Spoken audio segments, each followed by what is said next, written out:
ప్రకృతిని మనం నిత్యం చూస్తూ అనుభవిస్తూ బ్రతుకుతున్నాం. ప్రకృతిలో మనకు లభించే పండ్లను ఎప్పుడైనా గమనించారా?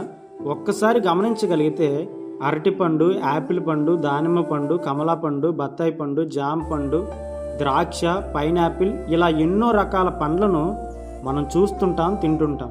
దేవుని ప్రేమ ఎంత గొప్పదంటే కేవలం ఒక్క పండు మాత్రమే ఉంటే ఎక్కడ మనకు బోరు కొడుతుందేమో, తినలేమేమో అని ఎన్నో రకాల పండ్లను దేవుడిచ్చాడు. కేవలం పండ్ల విషయంలోనే కాదు, మనకు కావలసినవన్నీ ముందుగానే సిద్ధపరుస్తూ మనపై నిత్యం తన ప్రేమను చూపుతున్నాడు. మన మరణం వరకు చూపుతూనే ఉంటాడు. ఇంతటి ప్రేమను చూపుతున్న దేవుడు మన దగ్గర నుంచి ఏం కోరుతున్నాడు అని ఆలోచించగలిగితే, మీకా గ్రంథం 6వ అధ్యాయం 8వ వచనంలో చెప్పినట్లుగా న్యాయాన్ని, కనికరాన్ని, దీన మనసును దేవుడు మన నుంచి కోరుతున్నాడు. మరి నీ ప్రవర్తన ఎలా ఉంది? ఒక్కసారి ఆలోచించు. దేవుడు కోరినట్లుగా ఇకనైనా జీవించు.